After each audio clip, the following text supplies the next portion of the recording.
بسم الله الرحمن الرحيم الحمد لله كما ينبغي لجلال وجهه وعظيم سلطانه والصلاة والسلام على أطيب المرسلين محمد صلى الله عليه وسلم. Our focus today is parenting teens. My focus also today is going to be on communication specifically. So let's begin by kind of like seeing where we are. So how many of you have children between the ages of, let's say, 6 and 12? Okay. How many of you have children between the ages of 12 and 18? Okay. And how many of you have children between the ages of 18 and 25? Yeah. Okay. So I wanted to ask for that because sometimes we think of the teen years as ending at the age of 18. And especially nowadays with the world the way it is right now, somehow our impressions of the teen years, which is basically, teens who are exploring, they're figuring things out, they're trying to find out their identity, is extending all the way to 25 and beyond. Sometimes you even have people who are older than 30 and they are still behaving as if they are, in the teen years, trying to find out who they are and exploring different things. And you go like, what's happening? It's really has a lot to do with the culture, global culture. I'm not talking about the US only, because now with the social media, with technology, there are no barriers, there are no boundaries, okay? There are no borders.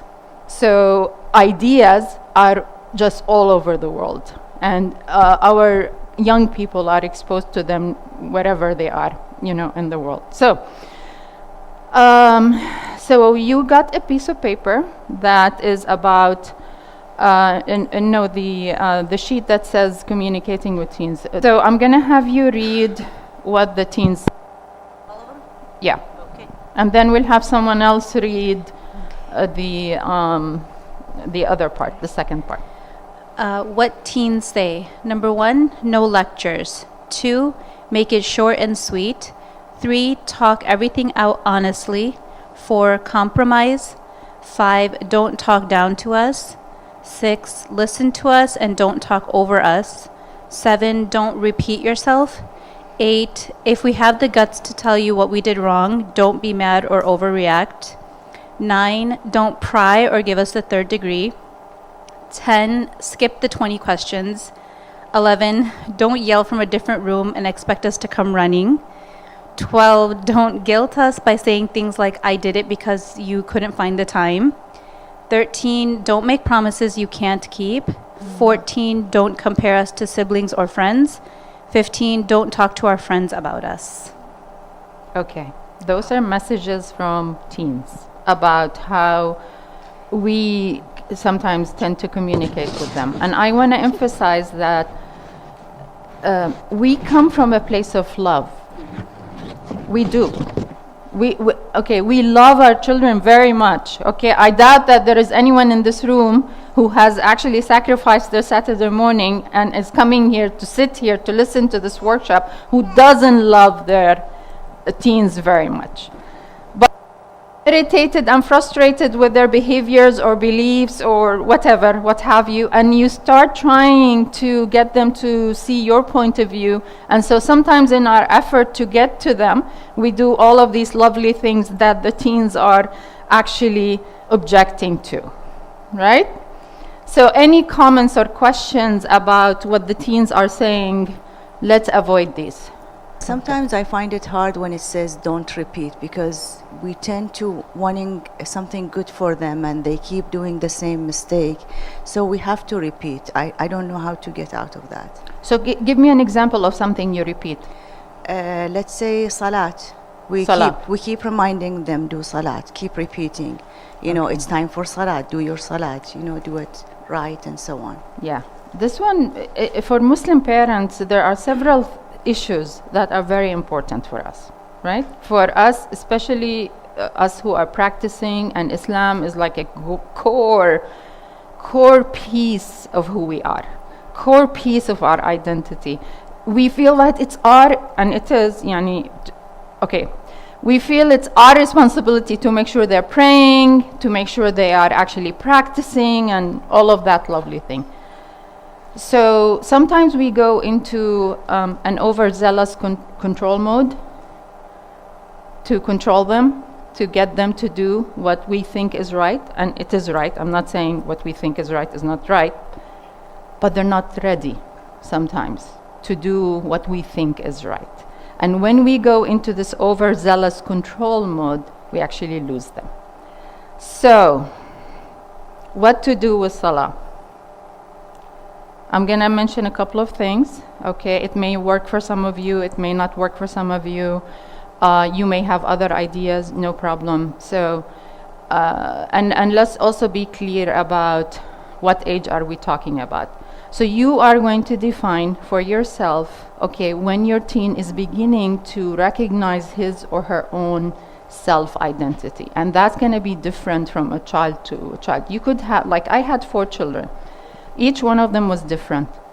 Okay, so you may have a teen that you say, "Hey, Habibi, did you pray?" And the child is like, "No, I'm gonna go pray right now." So he will receive your message and work with you.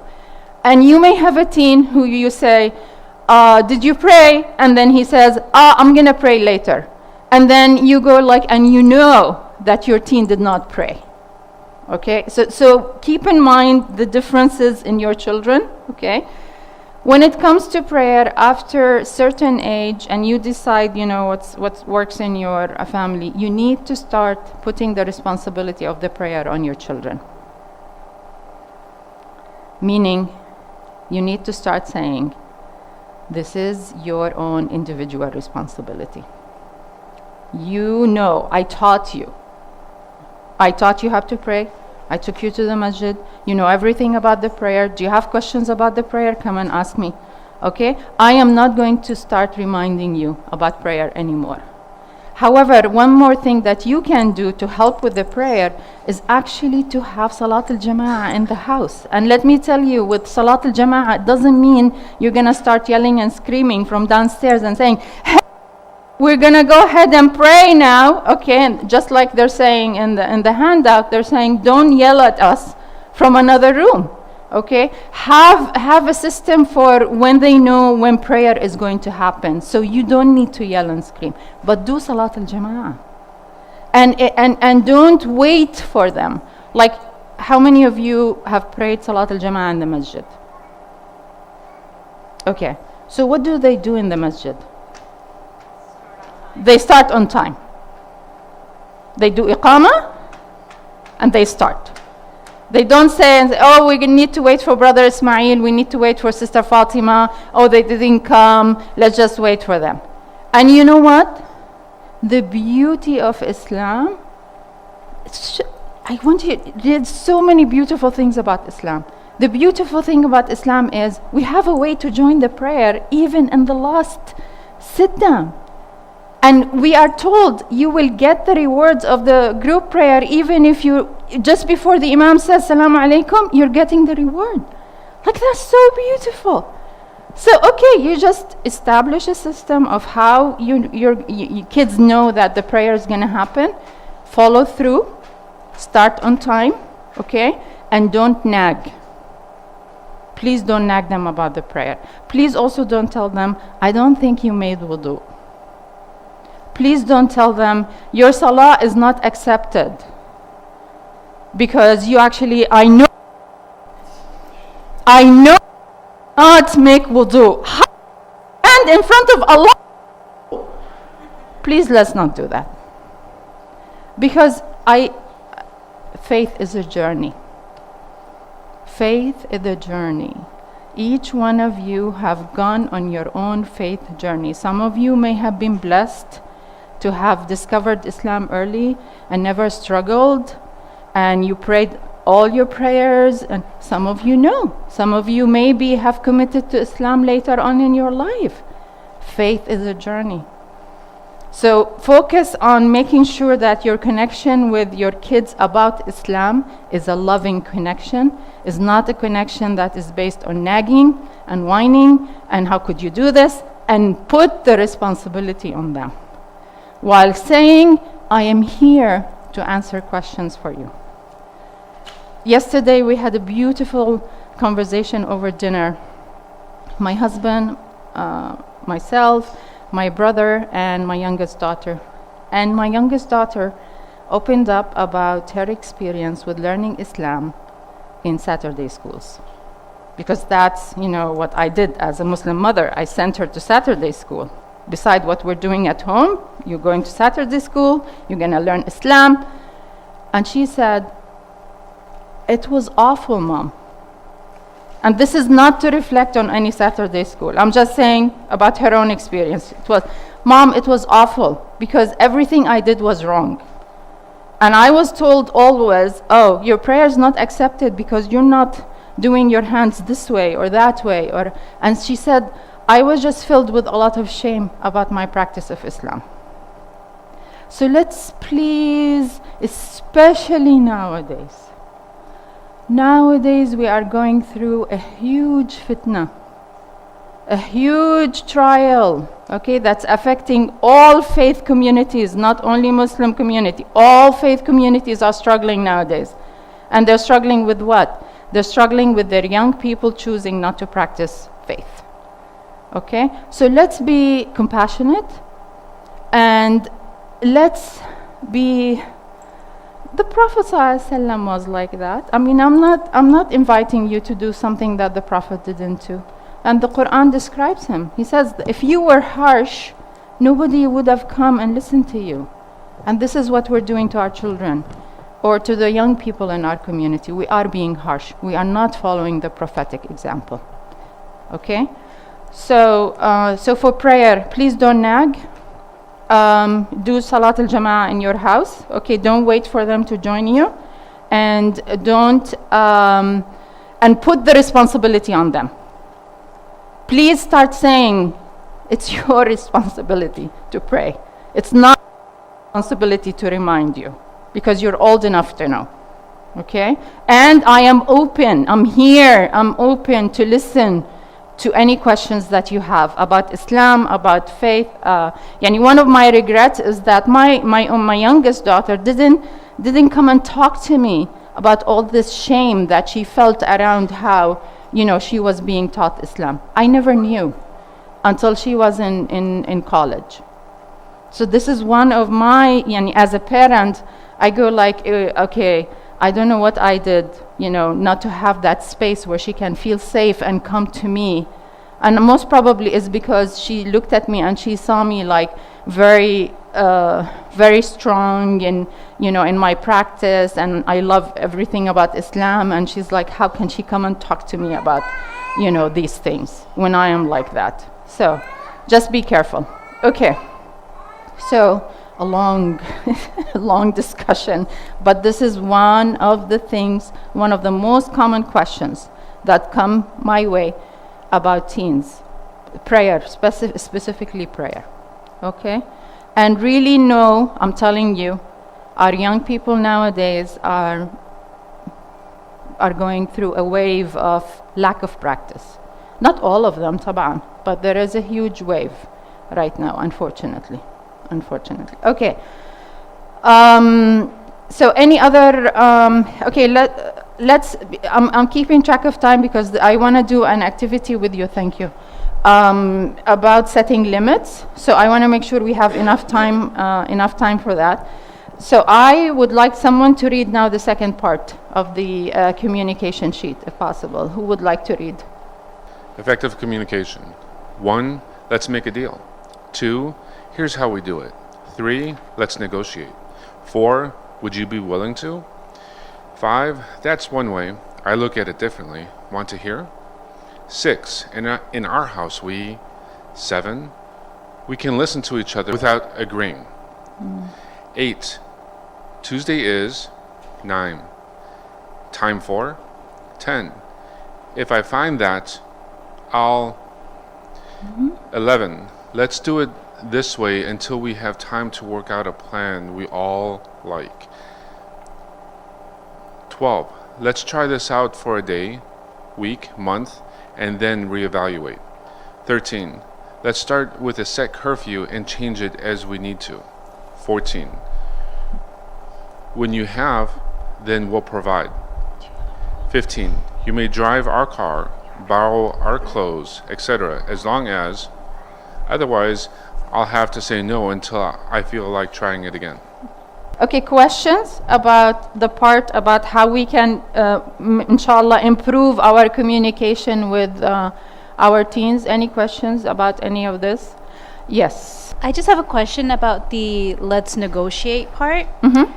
I think that one worries me, because if you allow them to have so much, not to say like that they have too much say in it, but it almost feels like it undermines parents and what they're saying. You know, I mean, sometimes parents have to put their foot down and just be like, no, this is how it is. This is what we're going to do. But if you negotiate too much, I feel like they think everything is up for negotiation, you know? And that gives them that it's not a 50-50 here. Kids are, you know, they need to listen to their parents. So it's not, parents and kids are not on the same level. So how do you balance that, I guess? Excellent, observation and comment. So this is, let's see if this will make some sense to you, okay?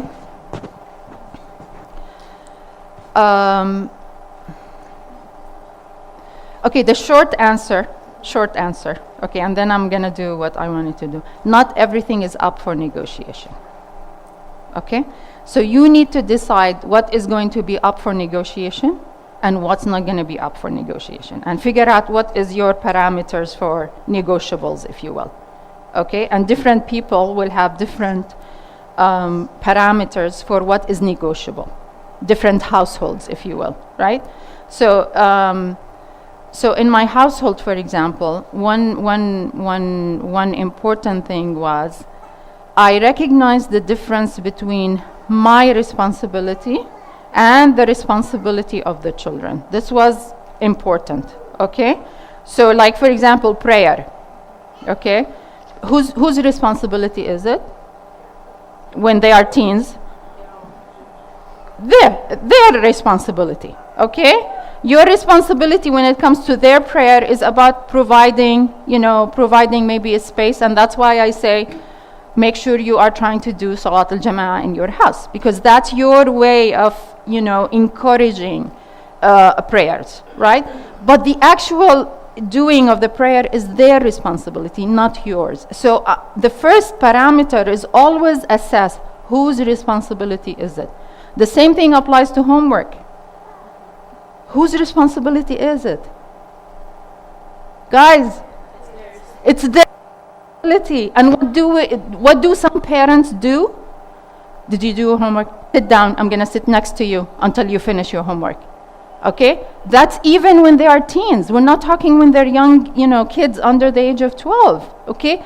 So really be very clear on the boundaries of what is your responsibility and what is their responsibility. That's one. The other one is, for me, for example, for me personally, I followed basically for me what was really clearly halal and haram.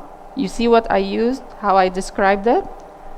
I said clearly halal and haram. I didn't say what some people say is halal while other people say maybe. Please, there is huge variation within our tradition. So stick to what is clearly halal and haram. Okay, so if one opinion says something is halal, another opinion says it's haram, okay, you hear me clearly? Don't make an issue with your teens about it. Okay, just because of all the pressures we're going through right now, just because you feel saying it's haram is better, but there is someone who's saying it's okay, it's halal, okay, allow your teen to follow that. It's okay, it's within the tradition. That is way better than them coming to you one time and telling you, I'm leaving Islam, all of Islam. Because this Islam is just too archaic, too backwards, doesn't allow me to enjoy life. Okay? So, the other parameter, so I gave you 3 so far. One is what is their responsibility? Second one is, in my household, was what is clearly halal and haram, so it's not one opinion. And the third one is what is under your control. Because there are certain things that are not under your control anymore. Okay, and with those, okay, accept the fact that it's not under your control and deal with it. Don't just argue, don't nag, don't lecture, and don't try to negotiate over something that your teen is just gonna do no matter what you say. Does that, okay? Okay, and the next exercise, I think, will talk to your point also. But thank you for mentioning this, because a lot of parents, as part of their love, again, they're coming from a place of love. They love their children so much, so coming from a place of love is, I need to negotiate with them. No, there are things you don't negotiate. You have to keep your place as a parent, and your place as a parent is to set certain limits, but these limits have to be under your control. They cannot be limits that they have to follow, and you have no control over it. This is where we get lost with teens. Okay, someone had their hand up. Yes. So you're asking for an example of things that a parent should not negotiate or can negotiate. So that is going to be different, by the way, from household to household. Okay, let me give you an example. You have a household where the son, for example, is doing drugs. Big deal, right? At the same time, this son is actually also failing all of his classes at school. Okay? So you start negotiating with your son about the failing classes when we have a bigger problem, which is they're doing drug. You follow me? Okay, I want you to be real. And that's why it's hard for me to give you like black and white answers. Why? Because every household is different. And I always tell everyone who talks to me, the solution depends on the context. So the context is, what other problems do we have? What battles are worth fighting? Okay? What is more important right now? So you see? Okay? So, but I think the example we're going to do right now about setting limits, I think will give you maybe an idea about, more about negotiation and stuff like that, inshallah. But let me share this with you. This is from Stephen Covey, who is the author of The 7 Habits of Highly Effective People, an excellent book to read. So Stephen, and he has one about families too. So he has one about individuals, he has one about families. Both books are just marvelously amazing books to read. Okay, and very entertaining because he shares a lot of stories and so on. I want to also emphasize Stephen Covey is a Mormon, so he comes from a place of faith, even though he doesn't mention that in the book. But just the perspective, when you have faith in your worldview, when you have faith in your framework of what you see, the outcome is so different. So his book is just beautiful. Anyway, so he says everything in the world is divided into 3 circles. Okay, so we have the bigger circle here and then 2 circles. He says the big circle out here includes everything in your life that you actually don't care about. So give me examples, and different people will have different things, but just give me examples of what are some of the things you actually don't care about. And you don't worry about seeing it the same way. It's okay. I just want examples. What people think? What people think, right? Okay, so what people think of you, I'm guessing. Okay. That example.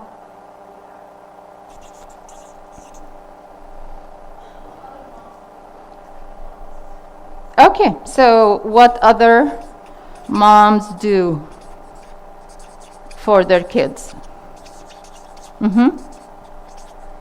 Okay, one more example.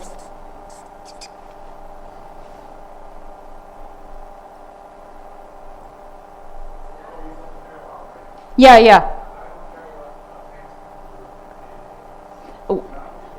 You don't care what? Okay. Yeah. So celebrities, you're not into the celebrity worship thing. Oh, thank you. Yeah, okay. So celebrity worship. Okay. Okay, thank you. Good. Now he says, so this is the big circle, everything that you don't care about in your life. And I want you to start thinking about this in your own life. This was a huge paradigm shift for me. Okay. Care about now, okay, falls into these two circles. You're with me? The small one, I'm going to begin with the small one.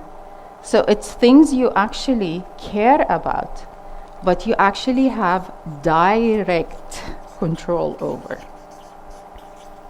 Okay? Here is things you care about, but you don't have direct control over. Okay? So no direct control. Okay, so let's give examples to make this very clear. And he names these two circles as follows. So he calls this one circle of concern, because you're concerned about it. Okay, you care about it. This one is the circle of influence. So, and what also he says is, most people, they go through life and they focus on this one. They focus on the circle of concern, things they care about and they don't have direct control over. And they let go of this circle, which are things they care about and they have direct control over. They don't pay attention as much here. And that's why their life is not effective, because they're so focused on things they don't have direct control over. So let's use examples from our parenting, from our interactions with our children. What are some of the things we don't have control over directly? What? How they dress. But, okay, so, okay, this one, okay. Yeah. Okay, you did this. So okay, I want you to speak to this. Please, go ahead. So when it comes to, because this is another big issue with teens, right? Especially with teens. What is not under your control and what part is under your control in terms of how they dress? What's not in my control is day to day. What's under my control is educating them how to dress conservatively or appropriately. What's not in my control is what they choose to wear on a daily basis. So I'm going to maybe be a little bit, I'm going to take what you're saying and tweak it a little bit different, a little bit more. Yes, you're right. They wake up in the morning, they choose, I'm going to wear the green with the orange today. Right. And you go like, you cringe. Oh my God, what kind of colors are these? Whatever, right? So yes, we're not going to have a lot of control over the choices, daily choices, but where do we have control about their clothes also? What I buy for them. Thank you. What you buy.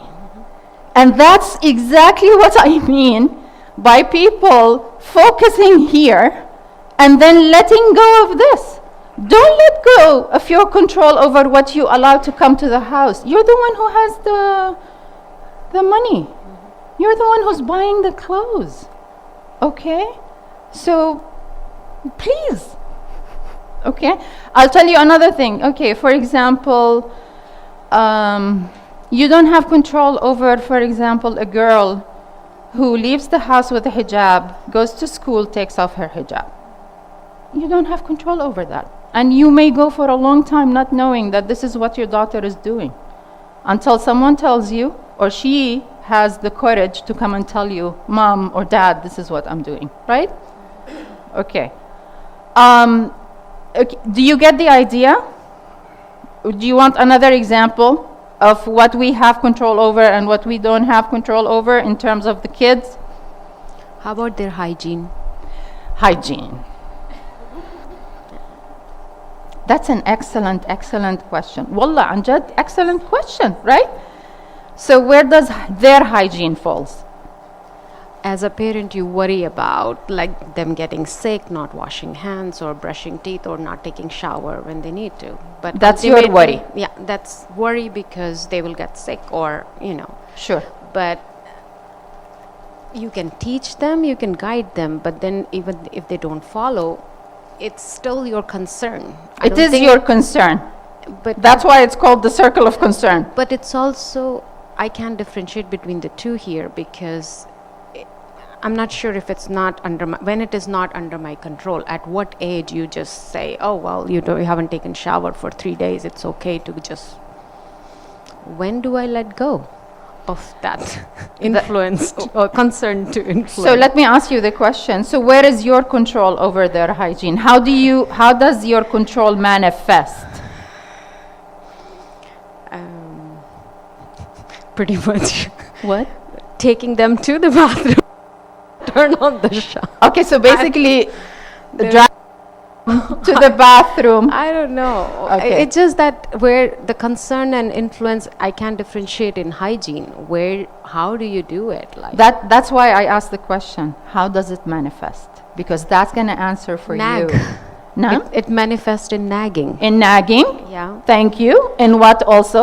And then lecturing that And will happen, that will happen, and pretty much. nagging and lecturing. And then it becomes resentment From who? from the teenage. From teens. Yeah. And if we look back at what the teens told us in the sheet, 20, yeah. What did they say? Don't nag. don't nag Don't remind us. and don't lecture. No lectures. No nagging and no lectures, right? So where does that leave you? Where do you think is the line now? I'm still lost because they will still not do. It's okay. I'll take it in the morning. Yeah. And the morning comes. Oh, I don't have time. Yes. I'll take it after school. Yes. So, and then I have too much homework. I'll do it next day. So it just keeps on going, and I feel like you've lost the battle because they're not gonna do it. She'll do it when she wants to do it. So, thank you. Still, it's my concern, and how do I influence it? Okay. When you come to this point where your battle, you're losing the battle. Yeah. When your weapons, let me be very clear, Yes. when your weapons for the battles are nagging and lecturing, okay, you know that this is when you need to stop. And it means the following, just like I said about the prayer, it doesn't mean you being passive. Let me be very clear. You transfer responsibility to the teen. So you sit the teen down. Okay, can you come here and let's role play, you and I? Okay, let's. Okay. the teen here? You want to bring a chair or sit on the floor? You're okay? Sit. So one of the hallmarks of talking to teens, make sure you're seated when you're talking. Okay, don't talk to them when they are standing and you're just sitting, or you're standing. Sit down. This applies to all relationships. There's something about when you are sitting down, because the body calms down. Okay? The other thing is physical touch. Okay?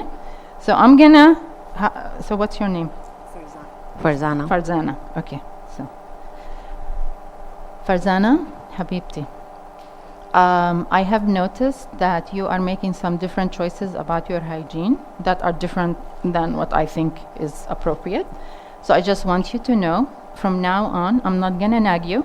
I'm not going to lecture you about your hygiene. It's up to you. It's going to be very hard for me to hold my tongue, but I'm going to try. So what did I say, Habibti? You acknowledged and you conveyed your concern, but also you gave me the power to make the decision About what? about my hygiene. Okay. So what am I going to do? Hold back, I'm going to try very hard to hold my tongue. ignore me. Yeah. I'm going to very, very, very hard. Yeah, I told you so, not to tell me. I'll I do know. it when I want to do it. I Back know. off. I know. No, because some do this to you, right? Absolutely. So don't say changing and just agree. They're None of your business how I take shower. Well, I don't know about it's none of my business. I am still your mom.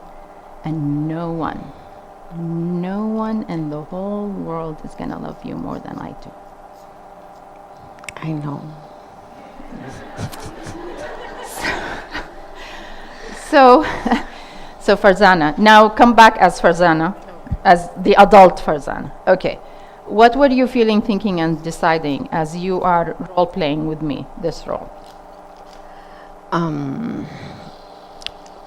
As a teen, it's hard to imagine. No, don't think about the teen now. Okay, I just That's want fair. you, as you, having role-played, what came up for you? Because you know what, when we do role-plays, whatever comes up for you is going to come up for the teen. Don't think about what they're thinking, because most people go to, but no teen is going to feel this way. Well, they're human beings just like us. Wallah. If you felt it, there are teens who are going to feel it. Not all teens, but some will. So, Yeah. You mean as a parent? no. As Farzana in the role play. Okay, not as a parent, not as a teen, just as a human being. Okay, what were you feeling, thinking, and deciding? I felt like I have the power of control, Uh-huh. and it feels good to have control. Yeah. Any decisions? Decisions about hygiene. No, about anything. It doesn't have to be about hygiene. As you're role playing, what, any decisions? I'm not sure. Not sure. It's okay. That's okay. Because sometimes the decisions pop up suddenly after having gone through an experience. They don't necessarily have to happen immediately. Okay. Anything you want to add about this role play that you and I did? I think it's a learning curve as a parent to put myself into her shoes and see the world from a different view. Yes. I think it's a lot of baggage we carry from the culture, from where we grow up, and what we see others are doing. We sometimes feel we are not perfect parents. That was beautiful. Because, nobody wants to have other parents come to us and tell us, which happened to me, by the way, with my second son. They would come and tell me, no, how could you let your son leave the house like this? And basically this meant for, I don't know, all years of high school, he only wanted to wear shorts, and he had long hair, and he would look unkempt, basically. Even though he takes the shower every day, but you look at him and you don't see him dressed nicely, yani. Okay? And to me, this is one of the areas where I decided this is not a battle I am going to fight. My only condition was the issue of prayer and aura. I said, I don't have a problem with you wearing shorts all the time, but these shorts need to be long, so when you are praying, your knees are covered. He had no problem with that. Because I didn't come and say, no, you can't wear shorts. How can you go to the masjid with shorts? Okay, so we're working. This is a negotiation here. This is an example of a negotiation where I said, my only condition is the aura piece for prayer. Wear shorts as much as you want. He had a sweatshirt that he would wear every single day, and it was faded. I'm telling you, I had some friends come to me, no, how could you let your son leave the house like this? Because her children, mashallah, were amazingly dressed. Okay, so that's why I keep telling you guys, it really depends on the household. I knew with this son of mine, if I fought this battle, I would cause more harm than good. And all for the sake of how he is going to look in the community. Who cares about how he looks in the community? I really care about him connecting to me. About him feeling safe with me, his mother. Because when he gets in trouble, he's not going to go to the community. I want him to come to me. Because I love him more than anyone else in the world. And I have I want the best for him. So, okay, any other comments? Sorry about this role play. No, this was good. This was good. My kid looks like homeless too. We're in the same. All I say is, let me wash them if you want to wear them every day. So how about if we transfer responsibility of washing to him? That's the problem, never get done. Even if I wash it, they never get folded. Even if I fold it, they never get put away. So how do you fight that cycle? I leave it there and they pick from the basket till everything is done. So That's fine. it's You know, I remember as a mother when I was working, when my kids were little, there would be some weeks where we actually picked up clean clothes from the basket. This is me, the mother, okay? We're not talking about, just life happens, guys. yeah. So I let go. I just push the basket in the room. And Excellent. it's there. Well done. Bravo. And it's on them. Well done. But you are not willing to let go of the responsibility of them washing their clothes. That you still want to hold on to. No, it's just that lack of time in high school. Sometimes it just, no, I couldn't. I have tried it on the holidays, but it still doesn't get done. So and then it says, where is my shirt? You said you would wash it. That was like 2 weeks ago. I said I would wash it, and I did the wash at that time. But their memory is much sharper than mine.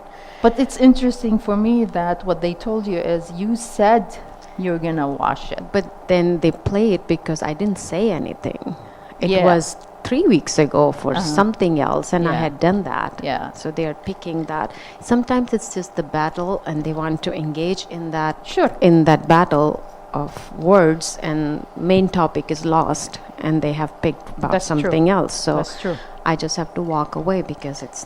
Yeah, it's not going anywhere. I'm just going to say, you said something beautiful. You said their memory is sharp. And this is actually for all of you who nag and whine and lecture. They actually remember your words. They hate the repetition. And when they're not following what you're saying is because they're making a different decision. Okay? So focus again. And we're going to do an exercise right now, which I think, inshallah, most of you will find useful. So I'm just wondering, if you were to say to them, from now on, I'm not going to wash your clothes, then they also will remember that you said, I'm not going to wash your clothes I anymore. have to keep it like firm, because what happens is Yeah. Yeah. I give in because lack of time, because her tests are coming up, Yeah. and I feel like I need to Yeah. help Yes. her succeed in school. So I'll do it this time. Probably in holidays I'll enforce it Yeah. more. So I make my promise and I break it. So I and so appreciate you saying this. sometimes it's hard to keep that stern Firmness. No, firmness, not stern. yeah, No, firmness no, no, no, on no. your No sternness. It's just I mean, firmness. firmness on you, because Yeah. you feel like, oh, she doesn't have time. She had this club Sure. meeting. She came 9 o'clock. Maybe I could do it because she really needs it. So Thank I you end for up doing it. sharing our struggles as parents. I keep doing it. Yeah. So I know I am not putting my Firmness. own words into, Yeah. and I get. So it keeps on a circle. So it's Sure. hard to break the circle when their life is so busy sometimes. You're right. You are absolutely right, because we love them so much. Thank you. Thank you so much, Farzana. Thank you. Okay, so let's take a deep breath. We're going to move on to another activity based on or showing, highlighting, setting limits. So what I need, let's see, 1, 2, 3, and 4. Okay. I'm going to need 5 volunteers. Okay. One of the volunteers is going to be a teenager. The other 4 are going to be parents. So whoever is willing to come up here and work with us, just like I did with Farzana, we're going to do a role play. It's actually one of the best things you can do in a experiential parenting class is to engage in the activities. So whoever is comfortable coming up here and doing it, please do.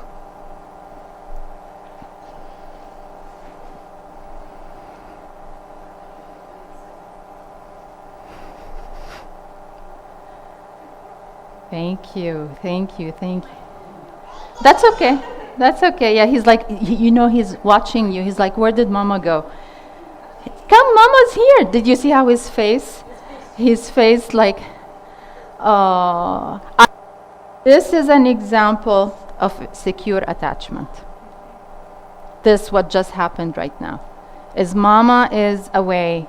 Okay, I feel threatened. looks, Mama makes eye contact. His face lit up, and Mama did this welcoming, and he comes running to her. This is so precious. We are unfortunately, with the busyness of life, we are losing this. And then we end up with so much problems. And we spend so much money on treating problems when we could easily have solved it and prevented it early on in life with secure attachment. Jazakallah khair. You have no idea what a gift you are giving your children and the whole community. Thank you. Yeah. Okay, so we have 3. I need 2 more. Okay, thank you. Now, which one of you wants to be the teen? Okay. Okay. I was born and raised here. I've got this. Okay, Ina. So, good. So, Enam, you're going to be the teen. Okay. So, I'm going to take these lovely you're going to have a break for 5 minutes. Only 5 minutes, please. Yani, don't go outside the room. You can stand up and stretch. But I'm going to take the 4 parents, and we're going to go to a mini parenting class and, and then come back. This is, let me present to you what the problem is. So the problem is, Enam is, let's say you are 15 years old, okay? And she has one of these interesting smartphones. So, he's okay? Oh. Yeah. Okay. And so, Habibti, you're spending a lot of time on your phone, and you are not doing your homework on time, you're not finishing your homework on time, you're staying up all night, and you're having a hard time waking up in the morning. That's the problem. So we're going to have 4 different ways of how parents handle this particular situation. And this is an exploration, okay, just for you to watch how things happen. Okay, so can I have someone who can keep an eye on, what's his name? Eunice. Who is willing to keep an eye? Okay, you will? Okay. So you can relax. Okay. Bismillah. So parent number 1. The one, yes, you. Mm-hmm. Okay, here. Hold the... No, just sit. Yeah. Assalamu alaikum. I see you've got your phone again. Yep. When are you going to stop using it? When I'm done using it. Okay, stop right there, young lady. I'm your mother. I gave birth to you. Okay? And you're being very disrespectful. I mean, I'm not saying anything wrong. When I'm done with it, I'll be done with it. Okay, well, I think that I bought this phone with my money, right? And I get a say in how often and for how long you get to use this phone. You can have it back. I'll just get myself one. Oh, okay. Well, you live in this household, okay? So I'll take this phone. It will be mine for a while until you've learned to get your homework turned in on time. I got a phone call from your teacher today. I'm not a child. I'll do my homework when I'm supposed to, when I can, I'll do it. Since when is 15 not considered a child? It's not. It's not a child. Okay. Bye. Now. I bring it out. Okay, let's begin with you. Okay, what were you feeling, thinking, and deciding as you're doing this role play? What are you feeling in your body, thinking, whatever? My blood pressure, I can feel the blood course through my veins super You felt fast, it. just like when I'm getting angry. Towards the end, I wasn't able to, formulate thoughts and ideas clearly. Wow. I felt like I was cornered, trying to just come up with something to, to kind of suppress her and dominate and quiet her down You and felt keep her that. in my control. Yeah, I really felt that, and I was pretending. So Yes. I was just thinking, I have to punish this child. She's not doing her homework. and Yes. She's on the phone. Yeah. And with that, I couldn't think straight. And I couldn't think about what is effective for her, what is good for her. Just that I need to be in control and I need to tell her what to do. Thank you. I appreciate you very much. Yeah. Thank you, Iman. Okay. now Enam Habibti, what were you feeling, thinking, and deciding? So I think the most like the strongest thought that I was having was, just because you did these things doesn't mean that you can like do anything that you want, you know? Like, okay, you gave birth to me, but that doesn't mean you run my life after that. Just because you gave me this phone does not mean that like I have to listen to everything you say after that. That was like the biggest thought that I was thinking. Wow. How about feelings? Like, I mean, anything in your body did you feel? It was more like just waiting for her to say something so I can say something back. So that's the decision. That's the decision. Is like, you know, she's not gonna win. Yeah. Yeah. Oh, definitely. Okay. It doesn't matter what she says. I have it. She would not. What she says, I'm gonna actually win. Yep. Okay. But feelings. Feelings are usually one words that describe an inner state. I think it was probably I don't know what the word is, but Sure. like feeling like I owe you something, you know, like you're making me feel like I owe you. So, feeling obligated, but not no. obligated, more Guilt. like she's trying to guilt me. She is trying to Yeah, guilt you. yeah. Okay, so that is like you feeling what? Pressured, resentful, angry. Probably a little resentful. Yeah. Okay. Okay. Very good. Thank you. We're gonna do the second parent. So this parent, anyone can give me a name? What is this style? Authoritarian, maybe? It is an authoritarian, but what kind of strategy is the parent using? That's the emotional strategy, right? Then she's using punishment because I'm gonna take away the phone. Yes? Do you have a quick question? So you said, as a child, if I heard my mom say, I'm your mom, I gave birth to you, then one of the first thing, sorry? Yeah. Why are you using your decision to control me? As long as you decided to have of this decision making, so how can you hold this over me? Thank you for sharing that. Okay, so we're gonna have parent number 2. Iram, are you on your phone again? Have you done your homework, honey? I know, but I keep hearing the same thing over. I will later. And you know, look at your friend Mariam. She's getting A's, and you know, we have to get your grades up. I know, honey. Okay, you know what?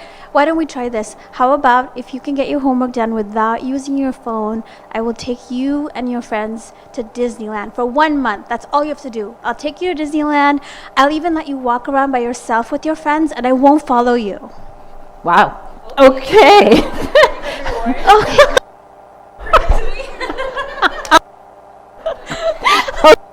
In with you. Sure. Feeling, thinking, and deciding. I felt like I was losing control. Okay.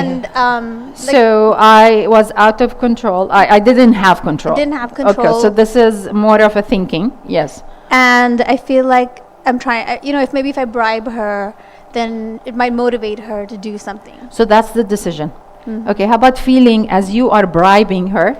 What were you feeling?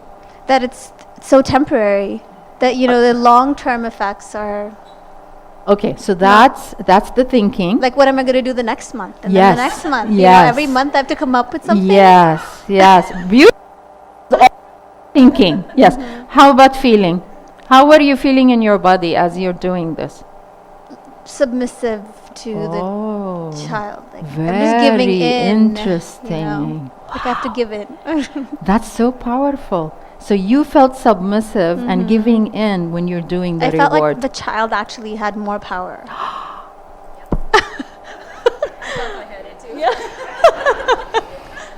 Wow. And this is so funny because I tend to do this with my younger children. You know, hey, you know, if you go to sleep tomorrow, I'll take you here. You know, go to bed on time.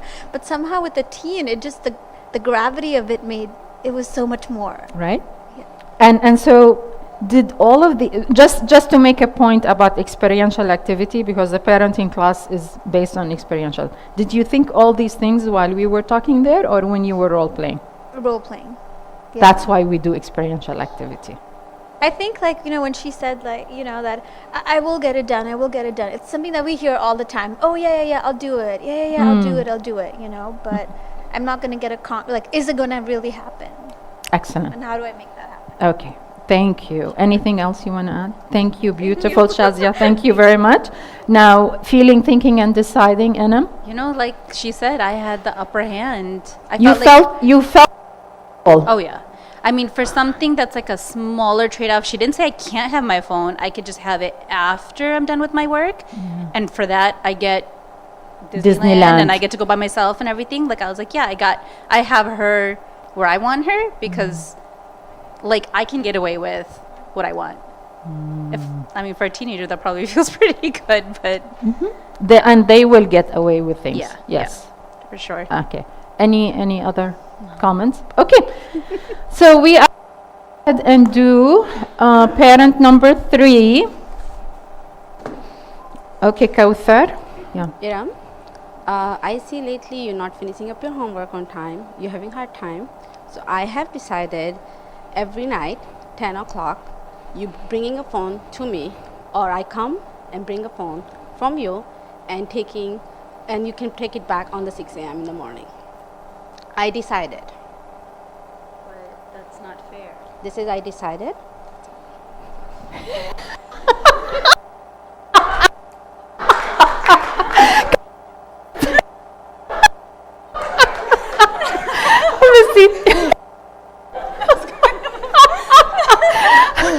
Let her go first.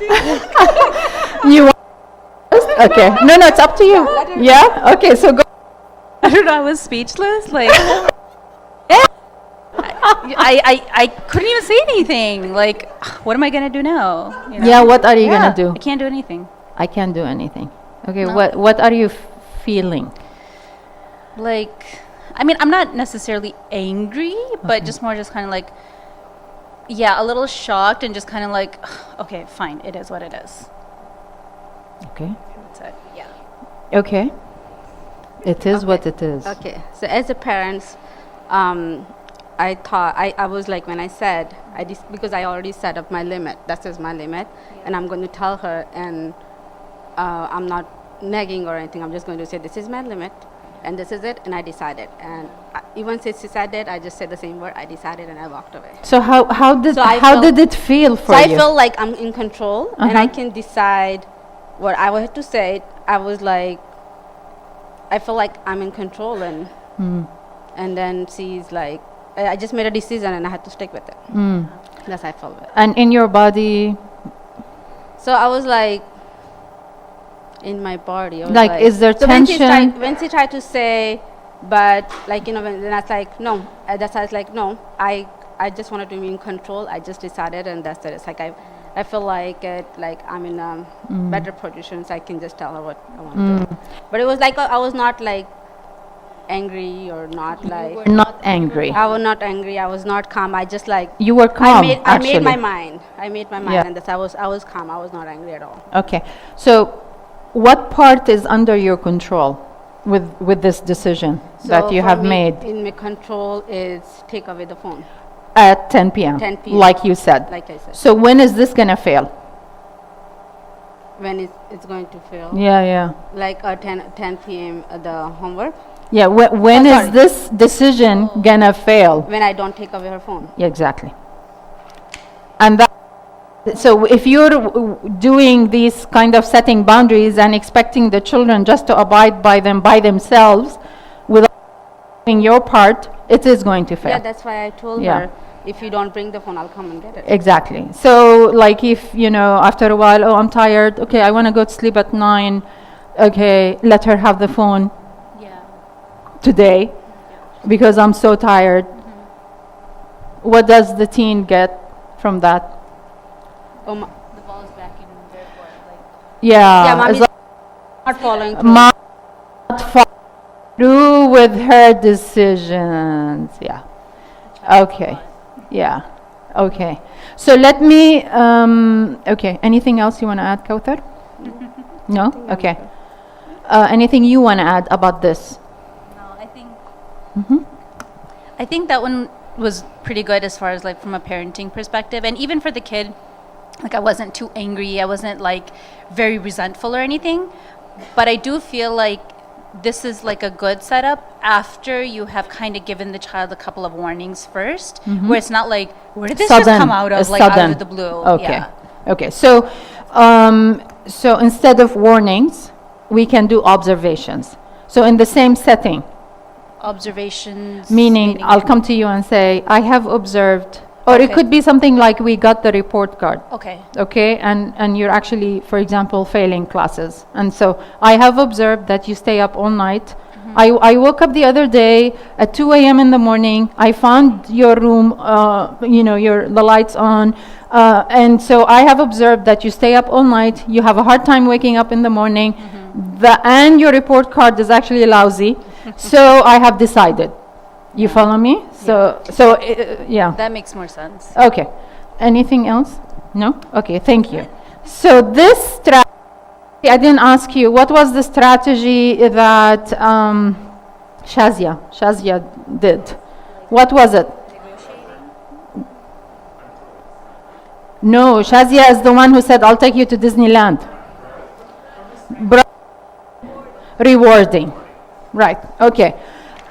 This strategy, okay, the one that just happened, is called, anyone wants to try? Can you hold this?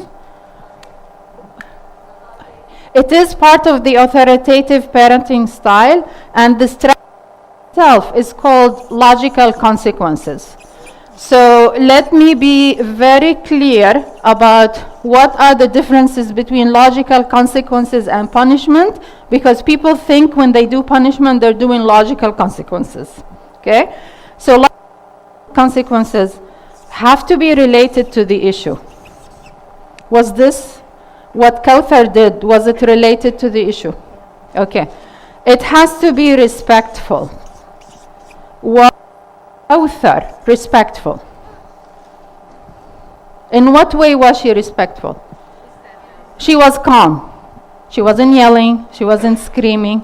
So let me tell you, a lot of people confuse respect with that I need to really do what the teen wants. Like if teen wants, that means I'm not being respectful. No. Okay? Respectful means I need to look at the needs of three things: myself, the situation, and the teen. So in this situation, she's not saying, I'm going to take your phone away completely, you're not going to have your phone. She has her phone, but she has it within limits. Because we have needs. What's the situation need? Is she needs to wake up on time, she needs to sleep, she needs to do homework, all of that lovely stuff. Okay, so related, respectful, reasonable. Okay, when something is not reasonable, that means it's a punishment. So for example, when we did the first one, it was, she's gonna take it away for a month, I think she said. Okay, so that's not reasonable. Okay, that's why it's not a logical consequence. That's why in that situation it was punishment. And Iman, when she did the role play of punishment, Iman was just so sweet. Like typically parents, when they do punishment, they're not as sweet as Iman. Typically they're just yelling and screaming. But Iman, mashallah, is just so gentle and sweet. One is it has to be helpful in some sort. So what are we gaining from doing these limits on the phone? What's the gain? Oh, Habibi, yeah. What are we gaining from telling the teen, you're gonna get your phone at 6 a.m., I'm gonna take it at 10 p.m. What are we gaining? We're putting limits on, on the time, so that because she is not able to do it on her own. Like I told you, I have 4 kids, right? My first son had no problem with video games. He knew his limits. I didn't have to say anything. It was wonderful. Second son, I had to set limits with video games because to him it was the most important thing for him. It was very important for him, and I do believe it actually served him some really important, it helped him gain a lot of skills. So it's not, video games are not completely bad. Step in and put limits in place so it doesn't become, overboard. Okay? So please keep these in mind. Deciding to do, because logical consequences have to come from you. And they have to be, again, under your control. Don't do consequences that are under the control of the teen. It's not going to happen. Okay? Yes? Yes? I hope, inshallah, yani. Okay, so now we're going to do the last strategy. Hana, tfaddali. That's supposed to be the nicest girl. I don't know about that. It's okay, Hannah. I mean, let's just, so you... Do you want me to do this as if I would with my secretary? Do it any way you want, but the strategy name, let me share with you, is focusing on solutions. So this is what Hannah is going to present to us right now, and we'll see where it goes, because this is not a script. Okay? We'll just see how it goes. Yeah. Okay, so I have noticed that we waited for the semester to be over. I kept telling you to be on top of your homework, which I normally actually won't. Let me go back. I've noticed you've been on electronics on your phone a lot, and I would say, I hope school's going well. I hope school's going well. And you promised me it was. So your report card came along, and all I see is F's. And that's not acceptable. I believe in you, and I think you can do much better, because I know you have it in you. You're just being distracted. So I'm here to help you to see why your grades are failing, and hopefully together we can put some solutions, because let's be honest, and this is something I did, so we tried everything. Punishment, yelling, screaming, taking away for a long time, nothing helped. So I think it's time. You're a growing, girl, and I think you have great brains, and I'm here to hear you. So let's see what we can come up with to help the situation. Yelling and screaming is not going to take us anywhere, so I hope we can communicate this one. Yeah, I guess you're right. Like, it just, I didn't realize how much it was taking away. I was on my phone a lot and stuff, but I'll try harder next time. To show me that you're trying harder. You can tell me you're going to try harder like you did the previous times and many times, but trying harder, I noticed that it just kept us taking, instead of like a C to an F. So you're trying harder. Do you need help somewhere else? Maybe you need a tutor. Maybe how about when you come home, instead of like going in your room, closing the door and being on your phone, or your phone is with you, you can probably put your phone on curfew for 3 hours.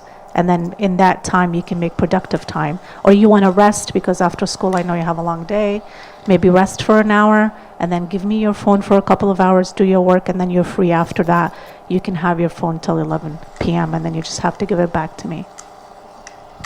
Yeah, I guess that's fair. I can give it to you while I'm doing my homework, and then you can give it back to me when I'm done. Okay. Now, I know some of you are sitting there and going like, there is no teen who's going to say this. Okay. Maybe, yes, some teens are not going to say this, but there are teens who will say this. Okay? So let's not immediately go like, it's because, it's Anam or Aram? Aram. Okay.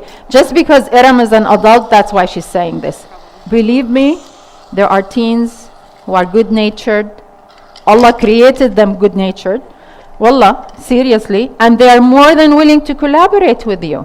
So, but let's see, for me, what's important in doing this role play is to see what came up for both of you as you are doing this.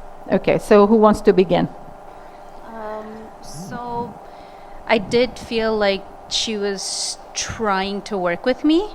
I think every kid knows somewhere in the back of their mind, like, their parents are not out to get them. They know they really care. So she was like trying to work with me, and the least I could do was kind of compromise with her a little bit, but without giving up completely. Okay, so there was that piece of you is like, I'm not going to give up everything. Yeah, like, I'm not 5 years old. Okay. Yeah. Okay, so what were you feeling though? You gave me thoughts, you gave me decisions, feelings. I felt kind of sad. Okay, so sad. I felt sad, like she's trying, and I can see how much like it's hurting her. So I don't know. I felt kind of sad Okay, for both. yeah, for you and for her. Yeah. Okay. There are do things just because they want you to be happy. And there are teens who are not gonna care. So is it bad if they do? No. As long, very good question, Hannah. Hannah is asking, is it bad if they're gonna do something just because they love us and they don't want us to be upset? It's not, as long as we are very careful about these teens who are really concerned about us. We make sure they have space to make decisions. We make sure to say to them, please, what do you want to do? What works for you? Without kind of like influencing them with our opinion. If you do that, then you are actually helping them not become people pleasers later on in life and losing their sense of self. Okay? That's very important. I'm so glad you asked this question. Because I hear from my son who's 17 all the time, I see you disappointed. So I was mad and I was angry and I would yell and I would smack doors. But to be very quite honest, I have 4 kids, alhamdulillah, and he's just my test, So it didn't take me anywhere to be really angry. So I attended, mashallah, her workshop, and I've been following a lot of her wisdom. And it did help. Like when I sit down with him, and he's a young man, he tells me, Mom, it hurts me to see you disappointed, and I'm going to try my hardest. Yes, I know I failed. Yes, I know I didn't do well. So after, we sit and we talk for 30, 40 minutes, and to be honest, he does tell me what she told me, even though he's only about to be 17. He tells me, I'm going to try harder. Yes, I will. Let's try this for a month. Let's try. But then, the next day something else comes about, and then we argue about something else. But it's a trial and error. It's not really, it's never set. You can never have a set solution. Never. no, you need to be on your toes. Yeah, always. Yeah, 24/7. and try different things, never give up, and focus always on making sure you're connecting. Like this I'm sorry, this 10 Yeah. o'clock rule that I have my daughter who's 15. We gave her a phone. She was 13. We told her 9 o'clock, your phone in our room, charger in our room. I promise you, if it doesn't pass 10, sometimes she's doing homework, she has apps on her phone. She comes every night, kisses me goodnight, puts the phone in the charger, and leaves her room. She's 15, and she does it. My son, no, where's your phone? We're downstairs charging. Oh, I'll give it to you right now. Oh, I don't, so you have both, so it doesn't really. Different kids will have different personalities and different priorities and different goals. Yeah. However, how I was feeling. Yes, thank you. Yes. As a mom, had tried everything. Okay, when I sit with my teen and I talk to him. So you're gonna give me feelings in about the her. role play. Oh, in the role Yeah, play. only When in the I- role play now. When I Yeah. am sitting with you, I feel like we're connecting. Okay, there's respect, and I'm fearing inside the resentment from my teen, and I'm gonna lose them at one point because I have to pick my battles, right? I'm just discussing about a phone, but there are bigger problems that I might have to discuss later. So if I win this one, it's not about winning or losing, but if I manifest this one, that means what's to come later will be easier because I would hope I had built trust with her and confidence and comfort where we can communicate simply about the phone. Who knows what's in the future to come? So maybe I can build on it, Right. as she becomes an adult. Thank you, Hannah. Jazakillah khair. Thank you. Okay, so let me ask you just very quickly. You had 4 strategies. Okay, just a comment about the four in together in general. I'll hold this. So there was a big range, of course. I have to say, the ones where I would feel disrespected. Obviously, for a teenager, that's like a big no-no. Because teenagers, even kids, like my kids, they're all younger. They're 10, 7, 4, and 1. But even from them, it's like they're children, but they have respect, Okay. And I still talk to them that way, that I want to respect you, but you need to respect me as well. So as kids get older, they're not going to become more childish. They're going to become more like adults. So feeling disrespected. Which happened in which one? I would have to say let me think for a second. Probably the first Which one? The punishment. The first one. Punishment, Yeah, disrespect. That Okay. one. The one where she was, where she just set like a strict, like, no, I decided, I'm just gonna, set my thing. That one I didn't feel as disrespected. It was just kind of like, okay, fine, I did something wrong. I'm gonna get punished for it. Punished. Yeah. You felt punished, even though it's not a punishment. Yeah. Okay. The- It's a consequence. Right. But yeah, okay. Like kids know their boundaries too. Yeah. Even if they don't say it, but they know that they have boundaries. And the Disneyland one though, man, like, but I think even as a kid, like, yeah, you're like, oh yeah, I won. But I feel like at the end of the day, you're just like, as a child, you're missing that parent, figure. Like, okay, so can I go to her as a parent because she's acting like a kid? Wow. So, like, I can get her to do anything I want, but if I have a serious problem, I can't go to her. Wow. Thank you. This one was really good. This one, like, feeling like you're on the same level. She's talking to me the way I'm talking, like, it's a dialogue, And this felt more like genuine. Okay. Thank you. I appreciate you very much. Thank you. So, for everybody who actually participated in the role plays and came up here, they are recording the session. So are you okay with the recording, or should they not actually publish it?